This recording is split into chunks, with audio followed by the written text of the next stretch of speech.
Today is a very, very cool podcast. For me, I think I haven't pulled all of the incredible stories. I promise you guys, you're going to get some of the most incredible celebrity stories, some of the most incredible Ferrari stories. There's probably going to be a lot of drama, some juicy details today. But most importantly, before we get into that stuff, that'll definitely be good for views and likes. I have to thank Bryant, basically joining us here today in Miami. He's been a mentor of mine for many, many years. This guy is a legend in the automotive industry. I mean, imagine selling Ferraris in the 90s in Beverly Hills and in California when an F40 was, 300,000. It was a car. And I think, the best advice I can give to any young entrepreneurs, anyone passionate about cars, is listen, you've got to reach out and you've got to find mentors. I've been blessed that Bryant has lent his ear, his experience, and his advice to me many times. Some are good, some are bad. Sometimes the mentor becomes a mentee. We'll get to that later. An amazing sounding board. It's an honor to have you here, bro. Thank you for having us. This is really fun. Of course. I think we're going to have a blast. I think it should be fun because, like you were saying, the mentor becomes a mentee. And that's the stuff I really love is like, the younger generation, like you guys have a different take on business. Because when I came up, the older guys were kind of mean. The guys that I'm talking about the earlier dealers before I got to Ferrari Beverly Hills, because Ferrari Beverly Hills was a factory store, was owned by Mattioli and the Ferrari family. So they run a very professional organization. Like that was, you got called up to the big leagues, you know what I mean? And when I started was 93. And I think about this, like Windows 95 hadn't even come out. Like I think about that. Like people are like, what? It's like, so, but those dealers in the early 90s, it was the Wild West. It was, I learned tough lessons because they were not nice. They were not like, and what I was getting to is your generation, and I say this, millennials and younger are less mine. While the older generation was like, oh, kid, you're lucky if you get, I'll give you $5,000 and you'll be lucky. I'm like, wait a minute, I just made you $500,000. What? And, it goes to one story. Do you mind if I just jump in? Jump in, man, please. I'll never forget. So the main dealer I first started working was a place called Ogner Motor Cars, which is in Woodland Hills. It used to be, if I'm correct, it was Competition Motors, which was actually where James Dean picked up his Porsches. So and No also, way. yeah. Oh, wow. Okay. And I just remembered a few things. And it was a wild place. I mean, the managers were crazy. And I met, they were just hardcore. So like, for example, I took in an F50 from a client. They were new. They were cars, newish, Yeah. And I remember I got it on consignment and, and I sold it for all the money and it was like, everybody's like happy. And then basically the meetings come and they go, well, we have to write that down.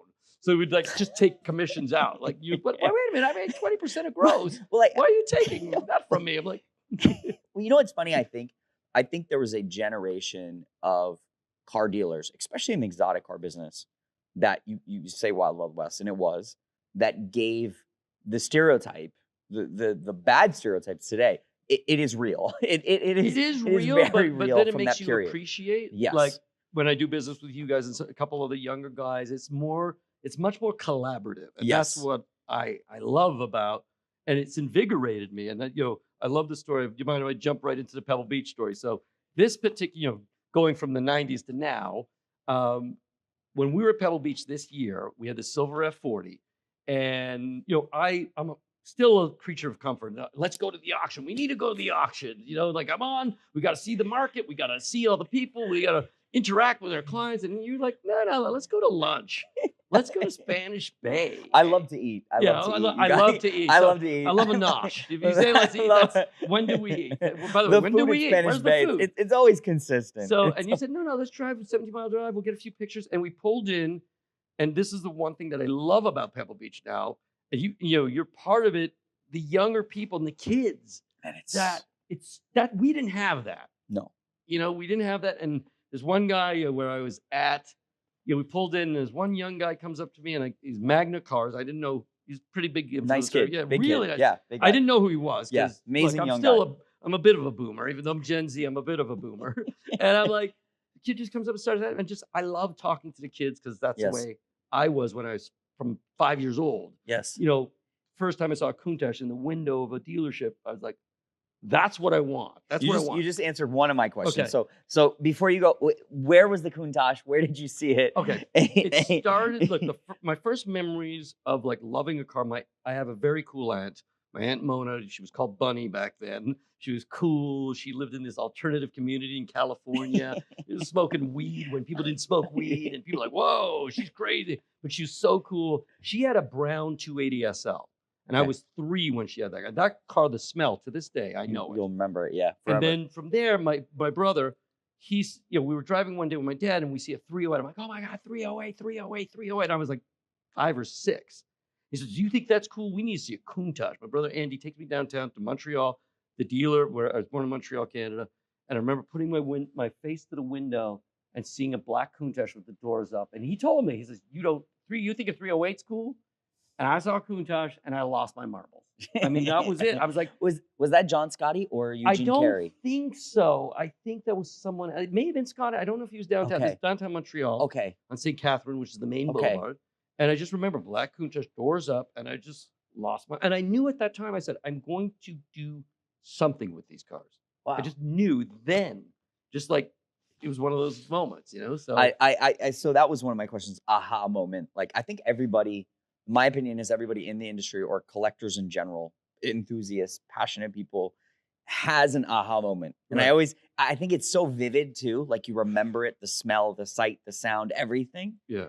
So I always love asking that. Sorry. So I didn't want to interrupt you. No, but back to but it was just, that was one of those moments. And then the part about it, and young guys always ask me questions like, Yes. how do you get into it? And going back to what you're saying, getting a mentor, get a mentor. But I was also picking my family's cars. Like my uncle Marv, cool. he lived in Toronto, mild-mannered accountant type. And I would pick him, my aunt to this day, my Marv's gone, but my aunt to this day still goes, I can't believe we were letting 7-year-old pick our cars. Like, so just think in the winter in Toronto, Canada, a guy with a Trans Am with a chicken on the hood, like driving in the winter, like going to work as employees. It's like, you know what I mean? It's like, it's insane. Yes, totally. But and I just loved it. I loved going to car dealers. I was like, Yeah. oh, we're going to car dealer. Let's Yeah, go. let's go. And, and that led me to, I worked in car stereos in the 80s. And that was also right place. And, young people say right place, right time. It's luck is opportunity meets being prepared. Yes. And be prepared. And it's not only knowledge. And this is where I got my knowledge. Speaking of mentors, this guy, Chris, who looked like a young James Taylor, who's so cool for young kids. James Taylor's this cool folk singer guy, guys out there. And he said, what are you doing this summer? I said, well, I'm going to go to summer camp. And he said, how much are you going to make? I go, $400. He goes, you want to make $4,000 this summer? I'm like, what? This is 1980. It's like hitting the lotto. It was 85, 6, 7 in that range. And I was like, it's impossible. And meanwhile, in that summer, I did make it. He made me work. He said, 1 extra month, you'll make it. But he taught me how to sell. And selling a widget, selling a car stereo, and I know car stereos really well. I learned, but that I think is the skill that is really important. Yeah. That's undervalued. It's not just people say, "Well, I know it's not about how much horsepower. You know your horsepower." And of course, and yeah. Our friend Doug is always. I call him like, "How many were there again?" Because I've been doing so long, you forget things. Yes. But that learning that skill from that mentor, Chris. Yes. Wow. And that was like. And it was a really cool time because car stereos were everything. BMWs got put in big sound systems. Huge. Ferraris didn't have Alpine radios. and Alpines Countachs. Huge. And we'd upgrade all these. So I learned a lot about how the cars were put together. Okay. So that was kind of my learning ground. Yes. And then then years later, I was really into writing. And you don't know that. Actually, I don't know if we would discuss this. I moved to LA originally to write television shows. No way, I didn't know that. Yeah. So I wrote a show before Top Gear. It was called Gearheads. And it's, by the way, I can get you the WGA. It was written before. I have a WGA number somewhere, Writers Guild of America.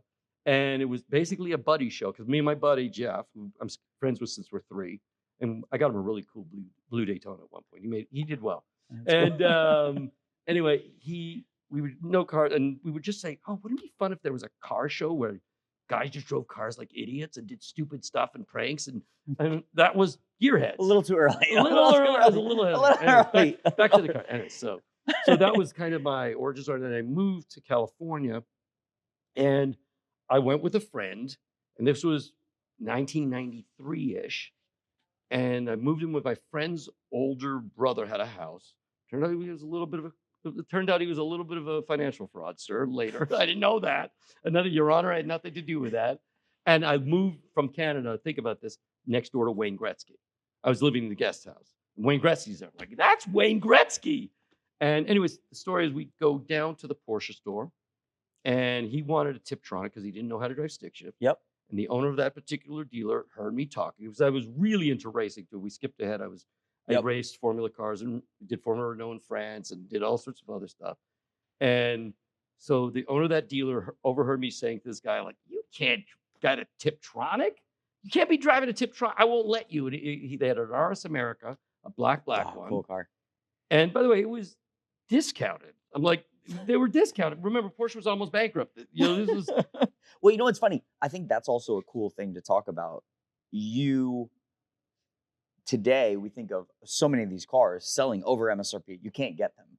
You were selling some of the coolest and most special cars at a time when you couldn't give them away. Oh, you couldn't give them away. Like that car was for RS America. We bought it for a discount. I taught him how to drive stick shift. Wrap this up real quick, but the owner of the dealer, overheard me and hired me. Wow. And he said, "Oh, what do you do?" I said, "Well, I'm writing TV shows." He's like, "Are you getting paid?" Kind of like Chris. He's like, "Are you getting paid?" I'm like, "No." He's like, "Come work for me." Wow. And a funny story with that is they had a white 928 GTS stick that they couldn't sell. And because I was such a racing maniac, I sold it like first week or two I was there. And the other salesmen were like, "Who's this kid?" Yeah. Because I took him around Santa Monica, like, sideways. Like, just the poor customer's like, whoa. I'll take it. But and that leads into, then I went to the other dealer, which was a Ferrari Porsche store. And where you're saying we couldn't give them away. Yes. We sold a car. So that time was 94, 95. If you sold a 348 Spider, those cars were sold below invoice, and the factory would send you your commission checks. So you would get, and I remember that first time I got a Ferrari check, it was yellow. And remember, I'm a kid from Montreal. I'm like, oh my God, it's a Ferrari check. I think I have a picture of it somewhere. I gotta find it. But it was like so cool. And in that time was when I met Charlie Sheen. And he was one of my first big sales. It was like 355 was just, first car was a 456 stick shift. And he was, whatever you can say about Charlie Sheen, he was so much fun. He was so cool. And I remember calling, he met me in the showroom. He's like, "Oh, I like your style, da da da da." And I told him he wanted a 456. We had one, huge discount. Like, and he was like, he was ready to pay full. He's like, no. I was like, no, let me get it. Let me take care of you. He's like, okay. And and he would come in and buy cars. The funny part about when he bought that car was, called me and said, "Okay, get the car ready. I'm coming over." And he lived in an area near Malibu. And so it was a 30-minute drive. And he called me, and it's taking long. He says, I just had a quick stop. He pulls up in a brand new M3 convertible. Brand new. Like the BMW store was down the block. Yeah. He shows up in it. So 2 miles. He goes, "I don't like it. Do you want this?" And I'm like, whoa. I said, "Charlie, I can't take it." He's like, no, you should have it. I'm like, "No, I'll sell it for you." But that was Charlie. Like, he was so, wow. Just like, he was actually a really good guy. And he bought a lot of cars. Then when I left that particular store to go work for Ferrari Beverly Hills, which is Ferrari North America, when I called up to Big League, we kind of, I don't want to say we lost touch, but then I bumped into him at a restaurant years later. And he was, on that point, he was on a straight and narrow. He's like, "Hey, sorry." He came up to me in a restaurant. My friend's sitting me, and this is Charlie Sheen at the height. I mean, Charlie was just the biggest star in Hollywood. Yeah. This is not like Tiger Blood. This is way. And he came up to me, and my buddy and I are sitting there, and I'll never forget it. And Charlie sits down with us at our table, like, "Hey, man, I'm sorry we lost touch, but, I would like to, just thank you for all the stuff you did." Like, wow, that's so and cool. so, like, whatever I hear about Charlie Sheen stories, like, and they say, "Is this, that?" I'm like, that guy was good to me. Yeah. So and to go into that glory day, it wasn't influencers. These were stars. Stars. Stars. So and that was like the Hollywood thing of LA. I'm a guy from Montreal. I'm just a normal dude. Mhm. And I got to meet like heroes. Like, and we're talking about Well, earlier. I think even when you think about like it's so funny. I always think about this when I think of the cars of that period.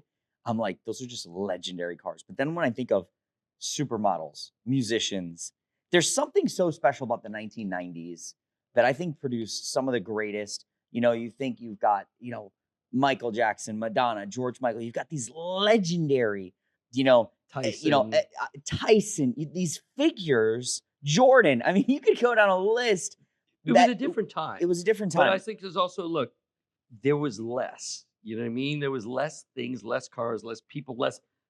Yes. Like there were cars. Yes. And like I love, like I sold a car for the kids who don't know. Jack Lemmon was Hollywood legend, Hollywood royalty. royalty. Yeah. And I sold him his last Ferrari. There's pictures of it on the internet of him driving with his dog. And Really? it was a black 355 Spider Wow. with Koyo inside. Oh, pretty car. Really pretty car. And the best part about it, he's so nice.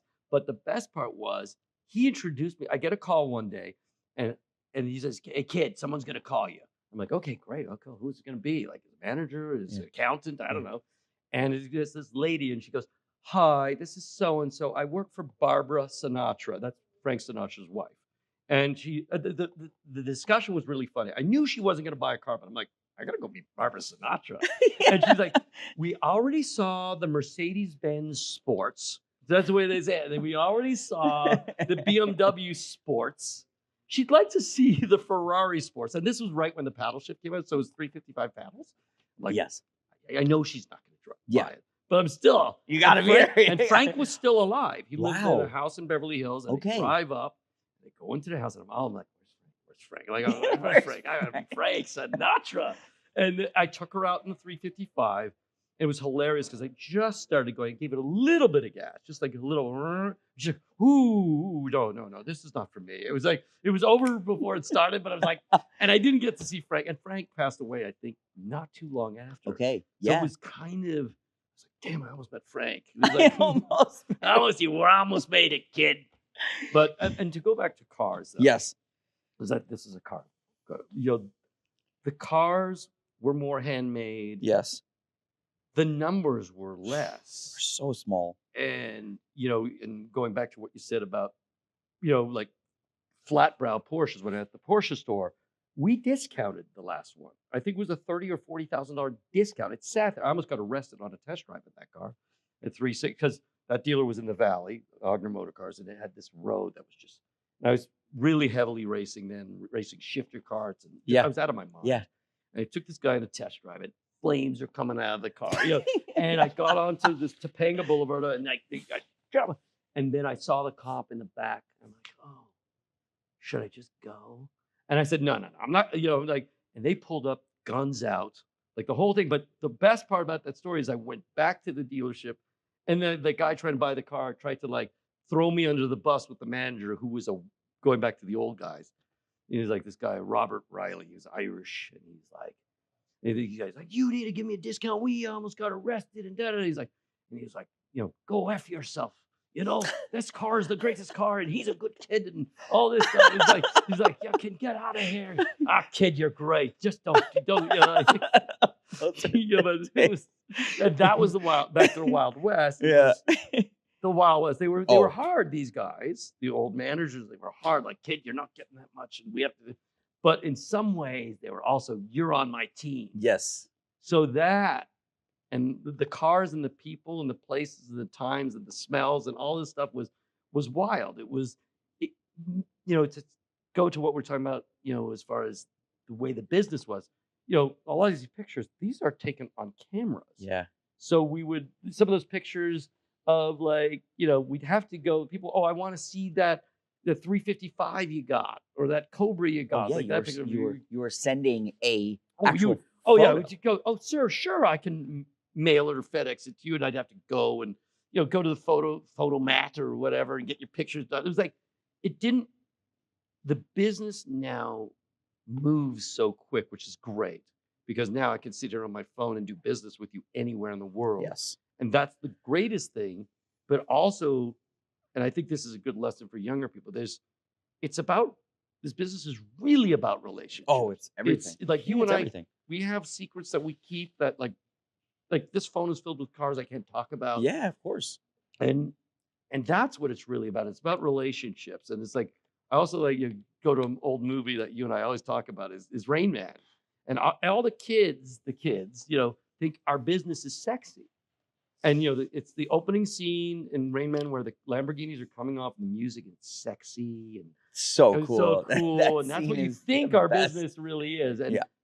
and then he gets in his Ferrari 400 and drives to the office. Yeah, I want, and that's what I want to thought be as a that kid. guy. Yeah. But then the next scene is the screaming and yelling and spinning plates and oh my God, we're going to lose this deal. And I don't like in there where he lies because I don't lie to my clients. Yeah, of course. We of never course. lie. We've actually talked about that Yeah, numerous and times. like that's why I've wanted to put that scene up. I'm like, Yeah. he lied, so I Yeah. don't lie. Yeah. But it is true. We're like always we're problem solving, You have to. and that's what our There's business so many is. moving pieces. Yeah. There's a lot of emotions. I always say it's they're also temperamental Right, cars. It's right. not a Well, that goes back to the time.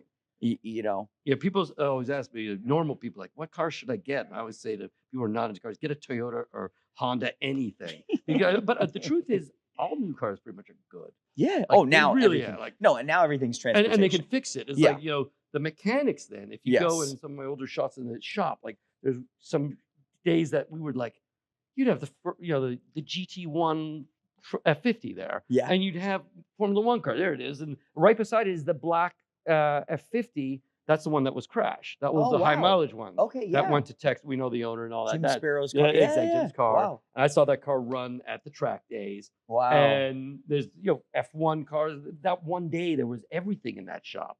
And these mechanics though, and this is the hard part of our business, those guys are kind of going away. So young dudes that you're into being mechanics, learn. Yeah, I agree. Because most of the was Stallone. That was the 93 Formula One car. And Wow. that Jean car, Alesi car, right? yeah, that's a Jean Alesi, and Wow. there's Jean Alesi in the background. And if you go to the other pictures, we have Oh, this picture wow. where like sitting there, and the funny part about that picture is, they came in. That was when they were gonna do. He was trying to make a Formula One movie, and then he did Driven, right? They did Indy cars instead. IndyCar movie. That's yes, right, because he with the couldn't get coin, he Ecclestone to flipped the say- coin. Yeah. And that's me. But the fun part about that picture, speaking of mechanics, those are my buddies, Graciano and Dave. Dave still works. Graciano retired. But the fun part of that picture, I have my hand on John Alesi's butt. It was an accident. But it was just those guys showed up, and we sold that car. That car went, I think, to Mexico with the Dino, which we know the owner of that Dino now, SP. That's the Oh, guy in wow. Toronto. He's Oh, in no way. Ottawa, yeah. Wow. Yeah. That's our the friend other Hassan, cool yeah. part of the business is you've been around so long. Right. So you see cars that you either spect Or or like- spec. Yeah, there's a couple cars. Yeah. Going to, we could talk about, we want to talk Oh, about. I think Okay. listen, this is you've sort of helped us with this story. And it was funny. I think the first time we spoke about this car, Mhm. which to me is probably the most important Ferrari 550 in pop culture. Yeah, absolutely. Most people would say Ferrari 575, but definitely not a 575. It was a 550 made to look like a 575. And that was the famous car from the Bad Boys 2 movie, famously driven by Will Smith and Martin Lawrence. That's right. And you, That was right when I started, pretty much. So that was 98, that car, I think, 97, 98. Yep. And I started working at Ferrari Beverly Hills in 97-ish. And I was hired by Matty Giacomo and really legendary guys. Yes. This guy, Philippe Longsfert, these guys are like, anyways, my manager was this guy, Larry Raphael, English guy. He was my mentor. And I thought he was the coolest guy. And he told me, oh, we're going to be getting a car. It was because it was Ferrari North America at that time, even though Mattioli was still involved because he was like the boss manager, but he was in the store. They had 2 stores. And Larry's like, oh, we're selling a car. It's going to be coming. And, we talked earlier about the Windows 95. I was the first one to make a spreadsheet of all the cars. And I think I've shown you some of the spreadsheets.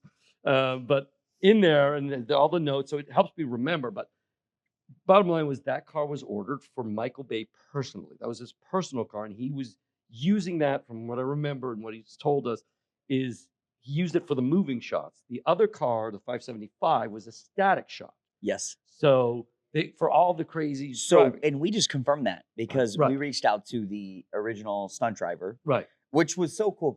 I would say when we first spoke about the car, you were like, I know that's the car. Oh, I knew it was the car because I knew who bought it. I knew all the people. I know Yes. the train was actually, Yes. and it was Michael.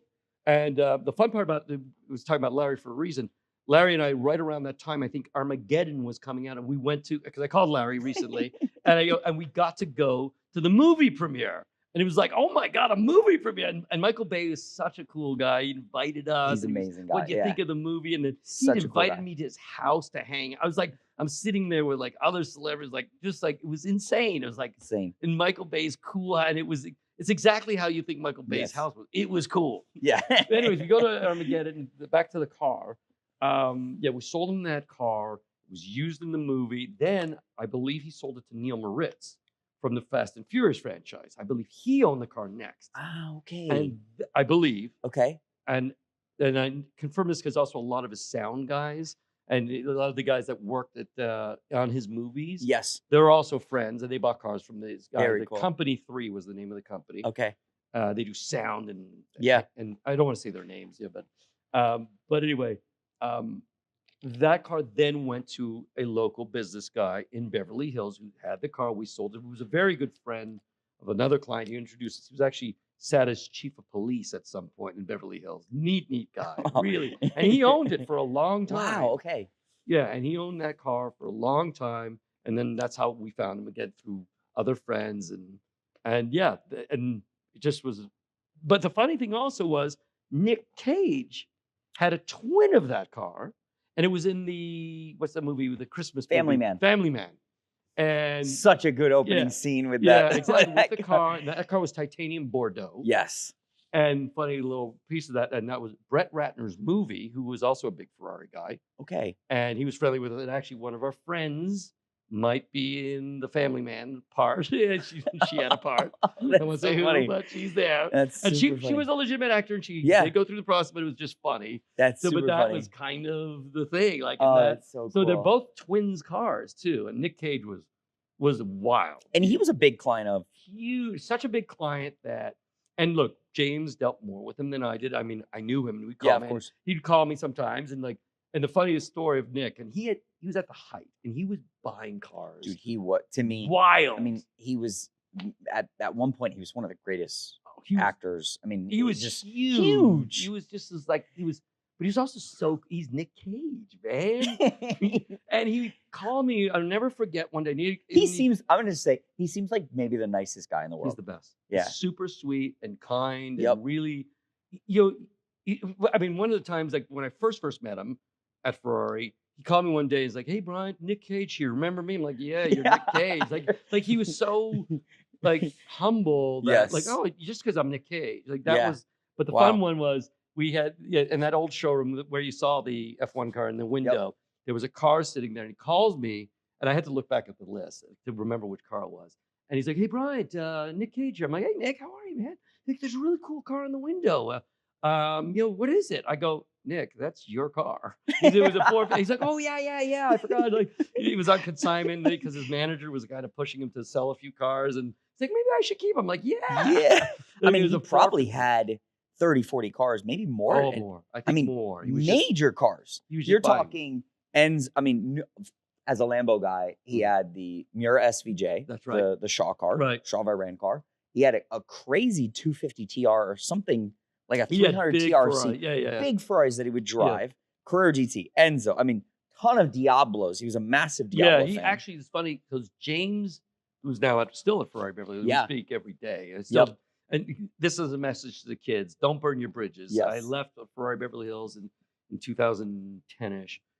I just wanted a break. I didn't want Yeah. to be in a store anymore. And James is still there, and we speak all the time. But James was selling him Lamborghinis because he was at the Lamborghini store at Beverly Hills before he came to Beverly Hills.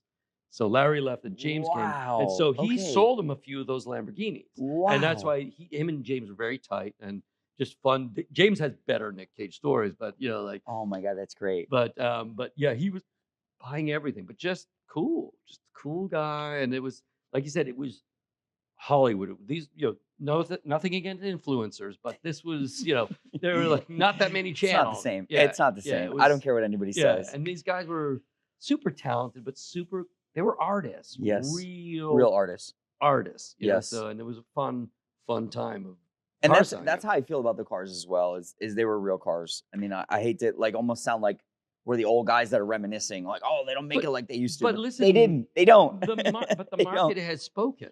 Yes. And the market has really spoken that people are looking for genuine, real, that's what those are.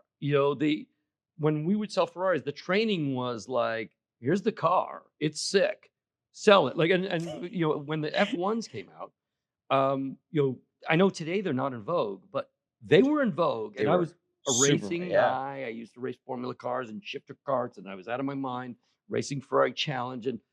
And I used to take the factory would give us demo cars because we were the dealer. We were the factory dealer. And the 355, when it came out, I used to take people on those cars. If you drive them, I think there's people always say, well, I can't afford it. Like, get an F1. They're sick. Yeah. And you just have Yeah, to yeah. drive them and know how to drive Yes. them. And I used to there's an area next to Beverly Hills called Century City, and they're wide boulevards and there's no exits. So I used to take people in the 355s and just, and they would be like, whoa, whoa, whoa, whoa, like, and then I would remember I would do first and second gear. That's all you would have to do. Yeah. And Because above that, you're getting into trouble, Yeah. like real speed. And I would say to the guy, don't drive it like I do, drive it like this. I remember, because test drives were rare. You would generally do it for someone who is like, we knew, and Yes. because cars were really sold out then. Yes. Because there were only big dealers were getting 40 cars a year. Like, wow. the numbers were small. The numbers are now they do 40 cars a month. Yeah, it's a different world. I mean, different by the way, world. that track day was insane. I mean, look at the cars there. It's just like So cool. And that was right before I started Ferrari. And what do you think was I think I've I've been doing this now 10 years with Curated, another 3-4 years before.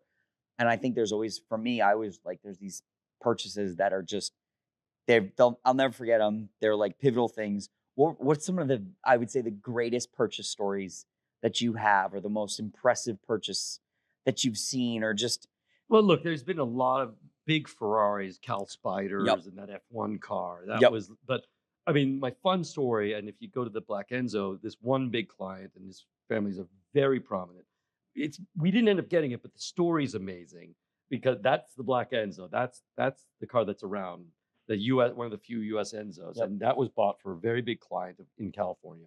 And he calls me one day, and there was a Cal Spider long wheelbase selling at Gooding. I forget what year it is, so it's got to be, I don't remember what year it was. I could look it up. But, Yep.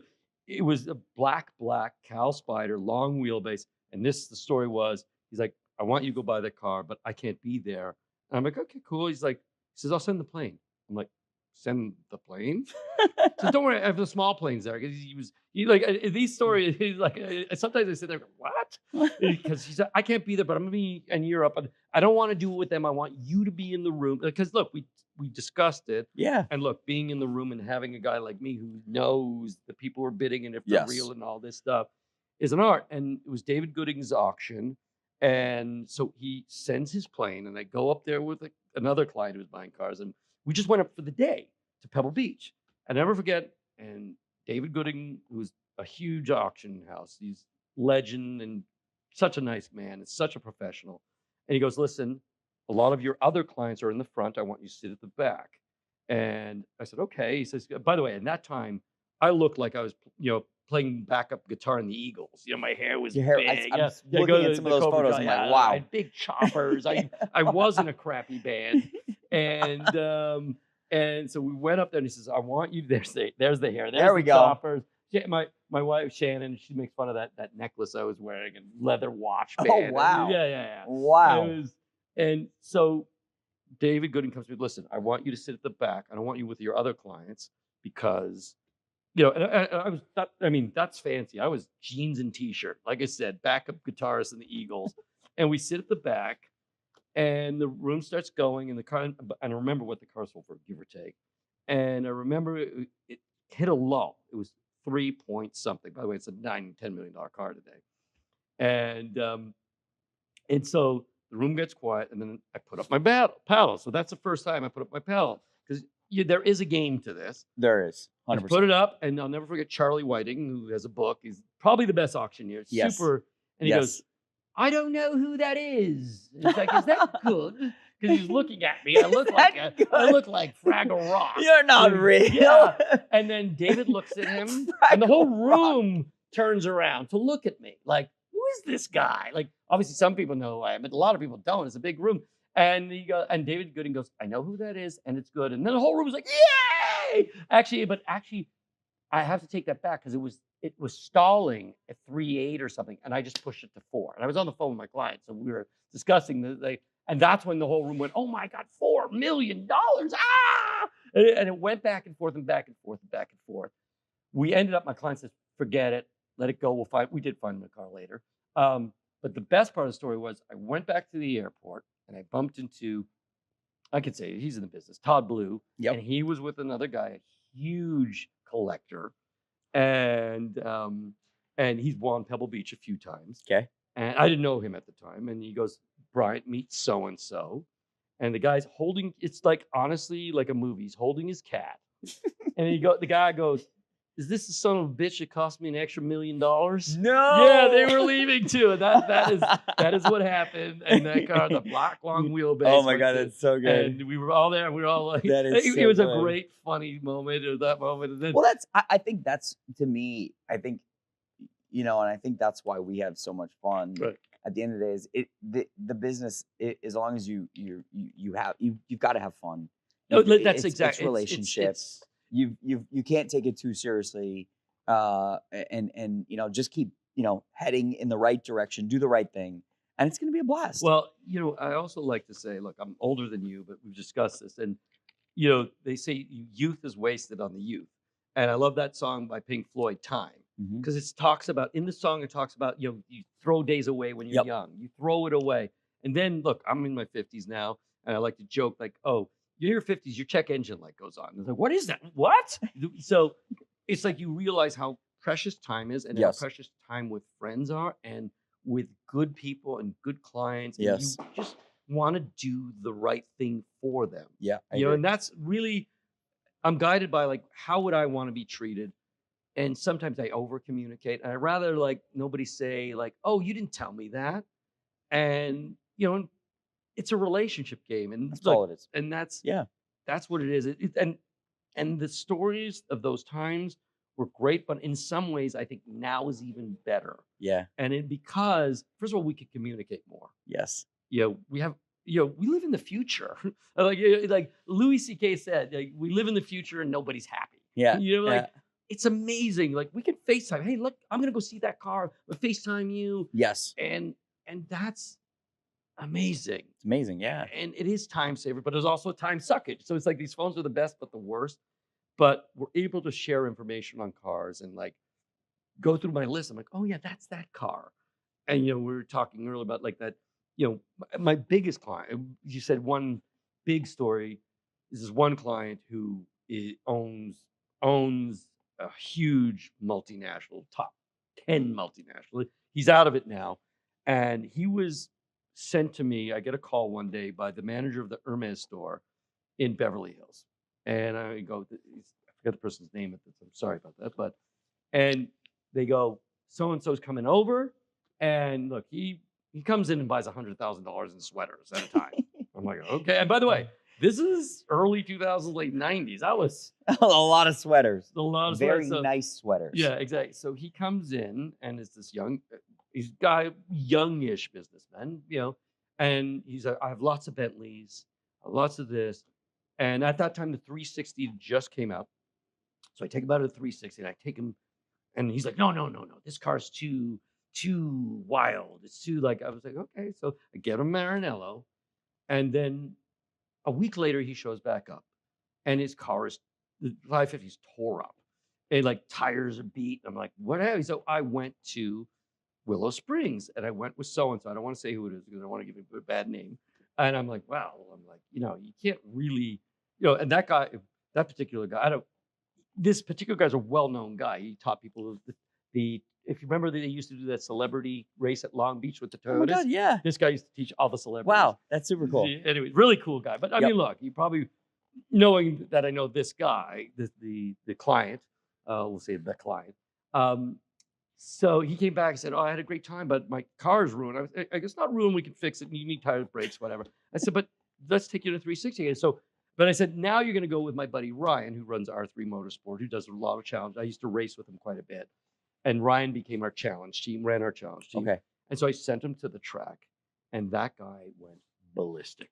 He was buying challenge cars like sweaters, like Ermin. He had spares and 360 GTs and 430 GTs, and like that guy went ballistic, like just buying and buying and buying. And that's the day we delivered his first challenge car, and he would crash cars. But the fun part about that story is Ryan, he crashed so many cars, and like, he was learning. He had enough money, and Ryan's like, I'm going to teach you from remote. And he would, we got to get the videos from Ryan of like, Ryan would be in his ear. And this, by the way, radio communication wasn't that great then, but he has video of him driving around Willow Springs, and they would set up cones all the way to the big track is big and fast and had different colored cones. And Ryan be like, okay, brake, accelerate, turn in. And it's like, but he was wild, and he would buy cars, and like, I mean, he had everything. Like you name it, he's got it. Like, Sterling Moss SLRs and like Pagani's and all this stuff when they were, and he would just buy challenge cars and race car and got his son into it. It was really, really just a nice man, and just bought and bought and bought. So that was, I'd say, probably that's cool. Volume wise. Yes. Yeah, he was That's wild. cool. And he wants to, I don't want to get too far into the story, but he told us about stuff years ago in business that I don't want to get too far into, but that are happening now. And I was just like, and we were laughing at the time, like, oh, we're going to get in this business and we're going to take it over. And we're like, no, you're not. Like, that's impossible. That's not yeah. And now I'm like, oh, okay. Anyways. Well, what? I think that's the cool part about our industry is you can meet celebrities, you can meet titans of industry, you can meet people that created. You learn, but cars are this common language. Exactly. And it's like, I like to say, it's like we're kind of like Forrest Gump, in those scenes where I gotta play. I was like, like you're there, you're right there. I mean, like, there's like, you've seen the pictures of me at the game with the Jordan and the Jordan and Kobe Bryant's. I got to send you guys that video where you see me in the video. Yes, yeah. If you go to, damn it, I'll send you guys that. You'll put it up. Yes, I actually have seen that. Yeah. It's so and good. it's like you see me like, but it was a time and place. But it was also, like you said, the common thing is the cars. Yes. And that's what it is genuine. Our relationship with cars is genuine. It's innate. Yes. Like I breathe cars. So but also these relationships, like myself and you, and like you said, go back to, I've learned a lot from you too, and because it's about looking at life differently and being open, and that's where I think you grow the most, and growing the most is the most important thing. Yeah. Like, grow and learn. Like, you think you know everything, and I love this expression. I think I've told you this. It's 1912. This guy was the highest paid in his industry. He was the best of the best of the best. And guess what he did? His name is Captain Smith, and he smashed the Titanic because he had hubris. Yeah. It's hubris that will get you in trouble. Like, oh, yeah, I know that guy. He's a jerk. And I hear people say that, and I cannot tell you how many deals I got done, or going back to that white 928. Oh, you can't sell those. Those cars are unsellable. Brah, take it out. So, it's like that, being open, not being stupid, but being open, especially when you're dealing with people. Yes. People will change sometimes. Some people won't. Yeah. Some people are jerks. Yeah. But generally being open to the idea. Speaking of which, is like, there's a picture of me and Jay Leno. And I see Jay Leno at all car events. And, fortunate enough that I'm in circles that I get to hang out with. There's the picture. And you see, and that's the picture that I showed it to Jay. And Jay goes, and I showed it to him because we know each other a long time. I show him the picture. I go, look at this picture. I said, one of us changed our outfits. Like my pleated pants and my beeper on my belt. You You know, still and have the beeper, right? No, I'm of just kidding. course, dude. That's the safest communication. Anyway, let's not go with that. But you're like, but like that was your growth. But you can learn from anybody. I've learned like that. Magna Cars, the guy out of Toronto, I forget his first name. I'm sorry. Magna Cars, go check him out because I did a post with him and he blew me up. Yeah, thank you, by the way. That was just me being open to meet new people Yes, you because have to. you said, let's. I wasn't like, no, we need to go to the auction. I was like, let's go. Yeah, that thing. I mean, this is a 2-3 million. I have friends for 40 years. I haven't spoken in 40 years. Like, I saw you. Like, but that's all because I was like, you know what? Yeah, let's go to Spanish Bay and talk to the Yes. kids. And he was just asking me stuff about my first car and just Well, like, you know what? And that's it's funny. You just answered one of my questions. One of my questions was, what's the greatest lesson you've learned? So you've definitely answered that. Right. I think the what's so interesting to me, and I've been around the business almost as long as you, just at a younger age. right. What's so interesting to me is that the young generation knows these cars. They're Oh, they very know it passionate better about than the us. cars through video games, all these different things. It was not like that in the 90s. No, you went. Well, this goes back to so it's Yeah. 1990. Actually, I was going to school here, Northwood University, which is a car university. Yes, it is. Yeah, I went there. They I used to do a graduated car top show, of my yeah. class. Very nice. Very and nice. That was the only time I did well in school. Was those last 2.5 years. Like, I was in a magna cum laude. What? But like it was, it was the first time I ever saw the internet. It was Prodigy, and you dialed in, and this really puts a pin on it. You dialed up, and my friend was a car university. Everyone was car guys, and he's like, and guy goes, "This is the internet." I'm like, "What do you do with that?" It was honestly like a cartoon. I'm like, need that, and that kind of I was young and not open, less open. He goes, "No, you can look up information about cars of anything." I'm like, "What do you need that? I'm going to go to the store and get a new road and track. It's got everything." And that's the way we did it. Yeah, we of go course. through the magazine. Yes. You wait the next month, and this came Yes. out, and they had the buyer's guide, road and track buyer's guide. It was my Yes. favorite with the yellow pages, and I knew every stat, every car, and 0 to 60 and quarter mile, and how many Yes. G's and all that. I love that, but that was the beginning, and we didn't even know how insane it was going to be. Like that young dude comes up to me, and people haven't spoken to in 40 years. Like Yeah. my college roommate actually, Yes. and that goes to actually how much it's changed. When I was watching Formula One, I mean, we would videotape it. Half the time we'd get up at 4 a.m. to watch because they'd preempt it. Yes. So now everything's right there. Yes. And it was a different time, but it was like, it was nostalgic, but it's better now. I agree. That's better I now. agree. Like I I agree. can watch Formula One on my phone. Like I cannot tell you how many times I got up and I couldn't see Alan Prost. And by the way, this is going to be controversial. I liked Alan Prost more than Senna. So who do you rate the highest apart of all the drivers? I mean, you can talk about drivers right from the start of Formula One. Nobody else can do that. I have the big respect for Prost. Oh God. I said it. I Cut said the it there. tape. Cut the tape. I I'm did. done. He was chill. He was Take chill. the mic, Sergio. Senna was always busting balls. Like, But look, Senna was a better driver, but Prost was chill. I agree. It's I like- agree. I agree with that. I think there was a excitement about Senna though, Yeah. that he brought to Yeah, of course. Listen, I get for why good he- and bad. Yeah, listen, there's always the flash. He was the Yeah, flash. of And by the way, he course. was a better driver, absolutely. But Of course. Prost was chill, and I like, Yes. and that goes to, this is a good thing I think for the young dudes out there. Get a mentor, get a spirit animal. Yes. Because my spirit animal, which has really helped slow me down, and I might have ADD. And my spirit animal, is basically pick a person that you want to be more like. Yep. And that has been a big thing to help chill me out Very cool. Yeah. and find who you want to be like. Yes.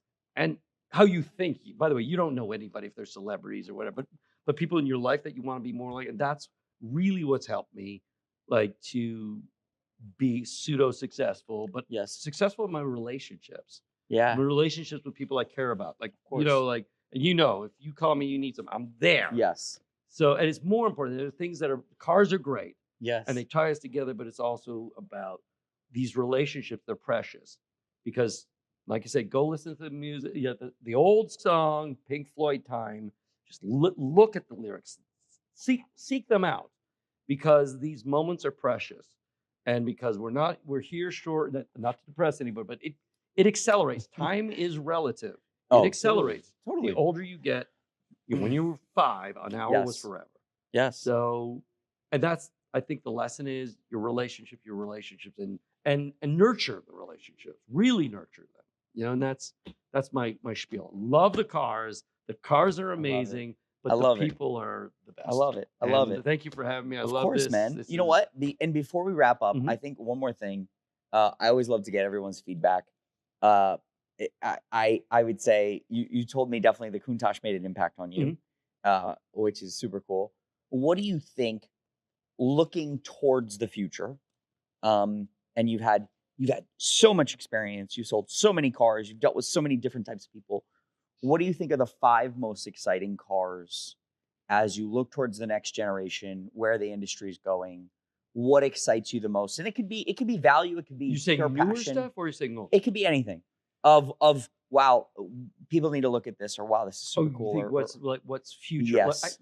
This is great, because I have my nephew who's on some of my F It Lives, and by the way, F It Live is my He's an spiel. amazing young man, by the way. I got a Yeah, chance to he's meet him. on this F It Yes. Live. He came from Yes. the O'Reilly bit, and so Yes. just because I didn't want to sit there typing out just F It, we're live, and he's on them sometimes, and we call him Car Shrink Jr. The funny part is his father drives a Prius, a junky Prius. He doesn't care about cars, and his son is exactly like me, so it's something genetic. Yes. And I love listening to him, and he loves Koenigsegg's, and I think those early and our mutual friend Doug, who has a great innate sense in his gut.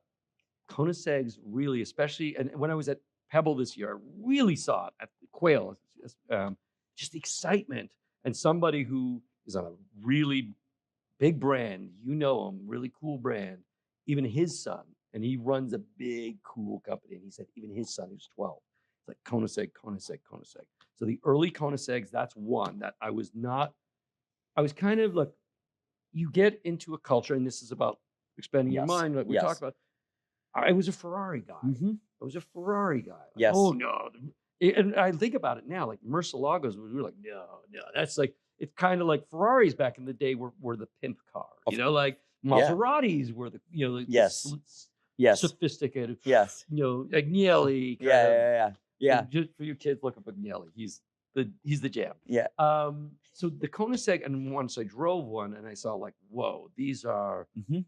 that's one car for sure. And look, also going into, which are already hot. I mean, Mercies, where I was like, man, they're too big. But Well, now, you were selling them new, yeah, right? yeah. But I was not. Oh no, no. I was later, because I went to Okay. Lamborghini Beverly Hills later. Okay. But the Mercies, I was kind of like, they're too big. But now, because big cars are so big now, you look at You know what's so funny? I recently I had an incredible opportunity to spend a day with the designer of the Murcielago, Right.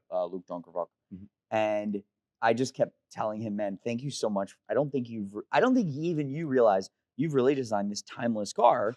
And what's funny is I think it was the last Geneva Auto Show, Mhm. 2 years ago, whatever it was, and I remember seeing all the manufacturers with their new cars, and the cars were so busy, Yeah. like so.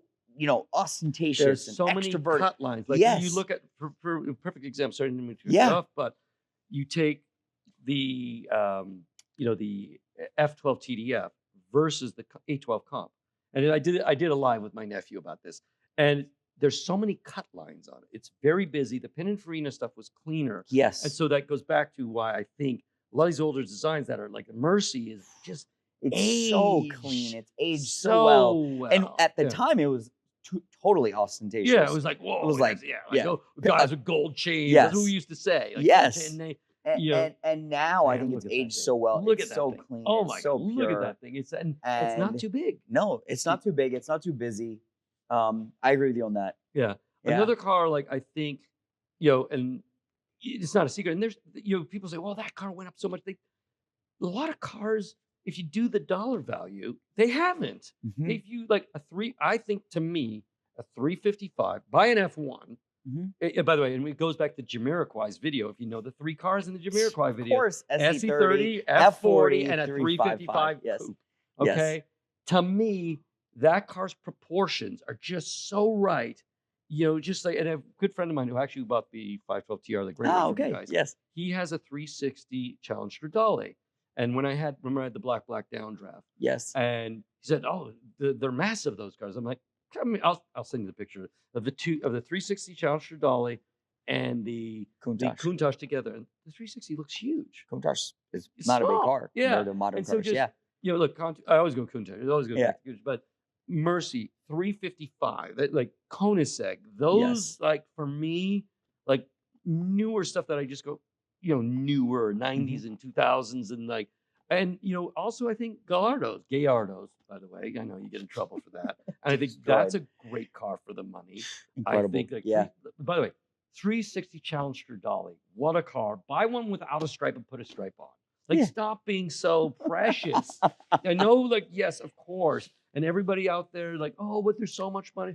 But buy one with some miles and put the stripe on yourself. And by the way, funny story is when those cars were new, nobody wanted a stripe. And I would beg them, please put a stripe. It's just going to look like a normal. And that happened also with TDFs too. Like if cars don't, they look like the normal car. Yes. As soon as you put the stripe on the car, bang, look at boom. Oh, it's a Challenge Stradale. And they would fight me. A lot of guys at the time were like, no, it's ostentatious. I'm like, no.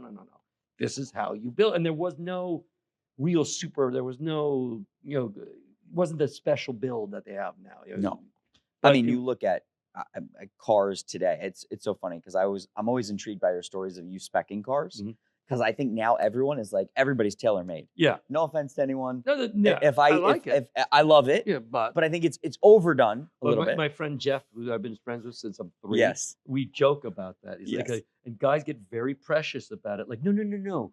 My 488 has yellow stitching and shield, but yellow calipers. No. It's like, yes, but overall, yes, they're special. And don't get me wrong, and I like that TaylorMade, and the choice is amazing. And that, in some ways, is the best part. You had a choice. You do everything. Yeah, 355 Challenger grill, shields, the stitching. It was simple. But it's funny because I'll never forget. I was probably 10 years old, and we went into my dad was servicing cars of this dealership in Lauderdale called Auto Panache. Right. Okay. I remember a famous dealership. Michael Jamaluddin, I think, was the owner, and I think he had the Vector franchise, so wacky Vectors everywhere. He always had Countaches. He always had a mixture of Ferraris, and I'll never forget one day. My dad was servicing a 348 Spider that he wanted to get out, but it was a very cool. It was either a Zero California. It was a light blue, silver metallic color. Right. A blue interior with a blue top. Maybe it was Grigio alloy. Okay, yeah, they're very close. Very close. Very close, yeah. And I remember he was like, "Oh, it was impossible to sell. Please service it ASAP." Right. This is, and he called it no sale blue. Right. And it's funny today. Fast forward, anything blue, green, silver, anything that's non-red or anything that's outside of that is so easy to sell. The interesting thing, I go back. So Ferrari Beverly Hills we were kind of at the forefront. First of all, I know this is heresy, but I don't love red cars. I just don't. Yeah. That's why the silver F40. Yeah. I chased that car for so long because it's like, oh my God, I gotta get. But if you look at Ferrari Beverly Hills, it was a sophisticated market, and I don't have the exact stats, but as a penetration of total cars, we had the lowest percentage of red cars. Wow. Because first of all, I was pushing it. Yeah. I go, no, we got it. Yeah. But I go through the list, and there were so many blues, and because we were really, and Larry, English guy, he was doing green cars. He was really into the, so cool. Verde Mugello, Verde. Anyways, the British racing green. Yes. But we were kind of pushing that because also, and I was lucky enough, and I like to say that, look, I was in the right place at the right time. I got to go with Piero Ferrari to Monza, and I got to meet Sergio Pininfarina, and he said, and I love silver cars. I'm kind of gotten away from it because everybody did silver, but he said, when you see a car, it's silver, every cut line is seen, and not before cars were too busy, but that's why the 456 was launched in silver, and gray's a 550 Maranello was a gray launch, because he felt that it showed the lines Mhm. and gave the contrast to the interior. So if it was a dark interior, it would pop. Yes. And so it just, that Sergio Pininfarina, that guy, he knew he may have known what he was doing. And it just, they were artists. And Yes. artists showed us that, you want to see the lines. Yeah. You know, Yeah. the lines that were simpler. But Yes. but it's just like things have changed and all this stuff, has grown. But I think it also breaks down to when you see something all the time, you kind of get desensitized. Totally. Yeah. And so it's funny, like Carrera GTs, which we love. I think to me, that is the One of the balls to greatest the cars, wall, yeah, ever made. Yeah. greatest Porsche ever made, and it's insane. But I saw a parking lot full with them at one of the, I call it Porsche, the Rennsport, and there was a bunch of them. And I go to the black one. I love the black one, the black with just like the black terracotta one we just did. But I love, like, look at that thing. Oh my god, it's so mean. But when you see a bunch of them, silver does show the car. Shows It's the just car. we see them Yeah. all the time, Shows. and that's Yeah. then that goes to Most were silver, obviously, because the launch it color. desensitizes Yes. that maybe there is something to the red, and maybe that's why I was like not into red because I saw them all the time. Yes. You know what I mean? So Yes. we all scarcity is value. Yes. And Well, it's funny. I just oh my actually God, had a that car's client that so said, sick. I know that black's rare, yellow's Mm. rare. I don't care. I love it in silver. It's amazing. It's You look at it, take away all of our because we are children of our background and yes. what we Yes. grew up with and what we see, and we get desensitized. But if you can be objective and objectively look at that car in silver, you go, holy Oh, it's moly. stunning. Yeah, but Yeah. that car, the V10, I mean, so good. I mean, I look at those still. Like that Carrera GT, that's in my five. Like if we have a 5-car garage, There you go. that's in there. There you go. And we're fortunate enough to drive them, and they're just so sick. But Yeah. the thing about what people don't discuss about those cars, and I don't want to get into the accident because I'm a little too close to it in many ways. But the thing about Carrera GT is why they're a little difficult to drive, and when people change the suspension, it's the rebound rate. Nobody talks about it. So in racing, rebound rate is what you want a short rebound rate, especially in a race car, Yes. but it also makes the car more twitchy. Yes. So that is something for people that are not advanced drivers. You have Yes. to have quick hands, but not too quick. It's like Yes.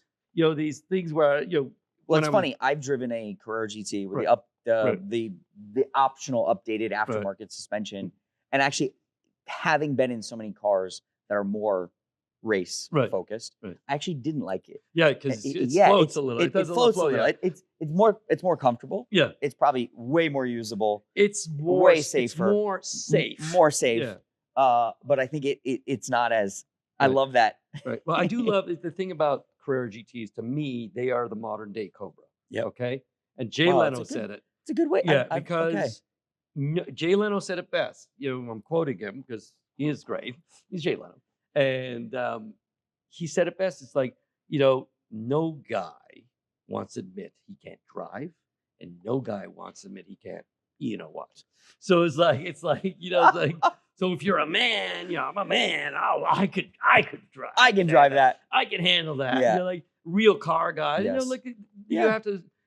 I forget which exec at Ferrari said it to me, super high up. I don't remember which one it was, but because I was talking about one huge Ferrari buyer, and I said, "Oh, he's crazy," and he goes, "All these car buyers are crazy. Why would you drive a car? I mean, Carrera GT's got 2 seats, got no room for luggage. I mean, actually, it's pretty good for luggage, actually, of them. But generally, they're impractical. You've got to be a little insane. You got to be a little insane. We're all a little insane. And that's and that's why I'm a car shrink. Yes. The car shrink is a thing, and I get in the head and figure out. But that, to me, is the modern day Cobra.